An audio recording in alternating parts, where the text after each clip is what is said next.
Hello there. This is going to be my review for Ahsoka Episode 5. As always, be careful for spoilers. Let's get into the episode. So we're back on Cetos, and I just need to take a second to appreciate this planet and how samurai it looks with the red petal aesthetic. It just looks amazing, I think. So Hera finds Huyang and he's mourning his friends. He's a droid showing emotion and sadness, which I think is quite nice. You barely see it, but it is there. R2-D2 has been one droid to do this in the past.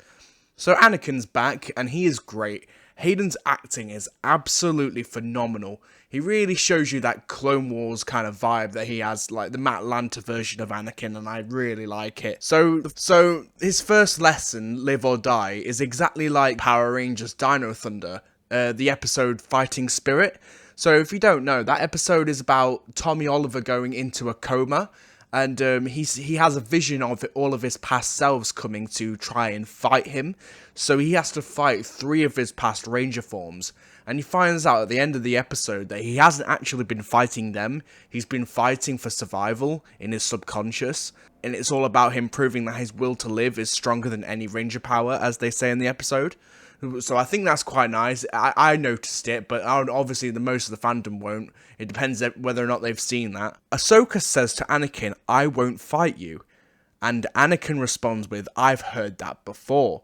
Now this is referencing Luke Skywalker saying that to him in Return of the Jedi. I will not fight you, Father. I will not fight you. And I think that shows part of the lesson that he's trying to get across. Luke fought and won and rejected the darkness. And this is what Ahsoka does later on, and I think that's part of the lesson here. Hera and Carson Tava are trying to buy time to find Ahsoka, and Carson Tava references how Senator Organa is trying to buy them a bit of time, and it's nice to see her name dropped there a little bit. Jason can sense Anakin and Ahsoka's duel in the waves, and I think that's quite an interesting detail there. It shows how switched on he is with the Force. So Huyang just casually drops the exposition about Kanan being his father, and Carson Tava's just like, "Oh, okay." So I think that was quite funny, really. It was like such a quick thing just to casually mention. So Anakin dumps Ahsoka back into the Clone Wars, and we see a new actress playing young Ahsoka called Ariana Greenblatt. And I think she does an excellent job as young Ahsoka. So you may have seen her before. She plays the young version of Gamora in Avengers Infinity War. So I think that's quite nice there. So she does a really good job. So the Clone Wars looks really intense in live action, and it's something I really like in Star Wars. I love the really intense ground battles. That's why the Clone Wars era is my favourite era in all of Star Wars, because you don't get that really in the original trilogy, and you definitely don't get that in the sequel trilogy. You kind of get close with the Battle of Exegol, but you don't go all the way with it.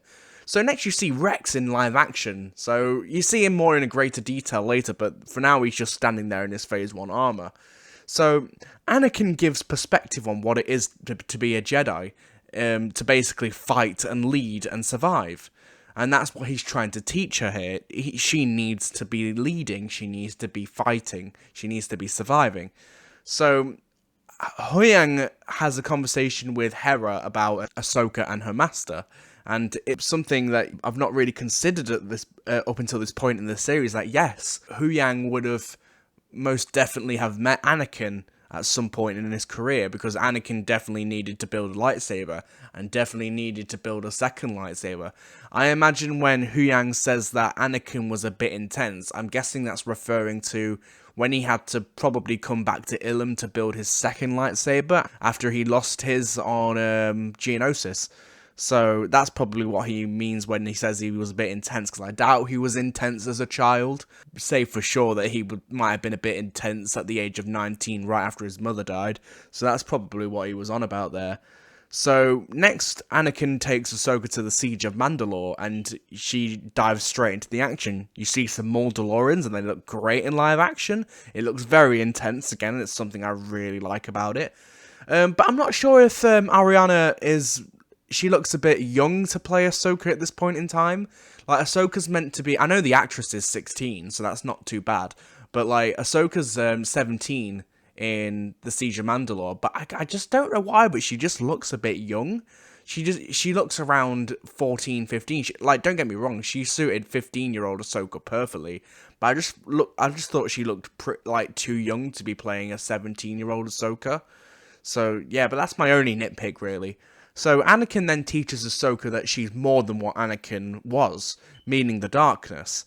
So she has the teachings of Yoda, Dooku, Qui-Gon, and Obi-Wan, and Anakin within her, and she isn't just what Anakin became, meaning Darth Vader. She's not just the darkness. That darkness does not define her. So then Anakin gets pissed that Ahsoka's not learned anything, and he takes her back to the beginning, but this time with a lot more tough love. He busts out the red lightsaber. And it looked really cool. Anakin with his red eyes, and he had a red lightsaber, and it looked amazing. Like, he went full on. He was not relenting at all, and it just looked great. So Anakin just marches up to Ahsoka with the flashes of Vader, and it just, like, you could see that it struck fear into her, because she is now confronting everything that she's afraid of. So Ahsoka fights back, and she goes dark for a second with a flash of yellow eyes, but rejects the darkness like Luke did, passing her final test. And I think that was quite great, because now she is literally confronting something she's just basically admitted to being afraid of. So I thought that was really great. So to conclude my thoughts on Anakin's training, I know there's been a lot of confusion as to what he was trying to teach her. I think it all makes sense, really, if you really look into her career. So, on Mortis, her vision told her that there is a wildness to you, young one. Seeds of the dark side planted by your master. And when she left the Order, she said, the Council didn't trust me, so how can I trust myself? And when she was reflecting on the war to Rex, she said, as a Jedi, we were trained to be keepers of the peace, not soldiers. But all I've been since I was a Padawan is a soldier. And then in her time as a Fulcrum agent, she's been avoiding fighting and leading, like she was just doing the espionage stuff, so she's not actually been at the front, she's not been leading, and she's not actually been fighting. So I think Anakin was teaching her to reconnect with her past, and understand that as a Jedi, it's her responsibility to lead, survive, and fight, and she doesn't need to be afraid of suffering Darth Vader's fate, because she's more than that. Then her final test was being faced with that decision, and turning away from the darkness, rejecting it like Luke did. So next you see Ahsoka. Ahsoka wakes up without her headband, and it's the first time you've seen that naked forehead. Yeah, my reaction to that is that feels weird, but I'll allow it. Huyang bounces back as his amazing self. Jason asks to be trained and build a lightsaber, and Huyang just casually says, nope, ain't happening. And I think it's great to see him bounce back like that after such a tense episode for the guy. So Ahsoka, she's now Ahsoka the White. I take back what I said the other episode, because they're embracing it now. She is now Ahsoka the White. She's wearing the white robes. All she needs now is the staff, and I'm sure she'll get that by the end of the series. So Ahsoka connects with the Purgle to take her to another galaxy, and throughout this whole process, she seems a lot more bright and enthusiastic now that she's been enlightened. Like, back to that kind of uplifting, because I know people were complaining that she seemed a bit stoic and stone-faced and boring, but now I think that's obviously part of her journey. She's become a whole person again. She's let go of that crap she's been holding on to. So Ahsoka and Huyang travel to the new galaxy inside the Purgle, and it's going to be great to see where that goes. So in conclusion, just wow. It was a damn good episode. As a huge Clone Wars fan, this really touched my heart. Hayden as Anakin and Ariana as young Ahsoka was amazing. I really can't fault this episode at all.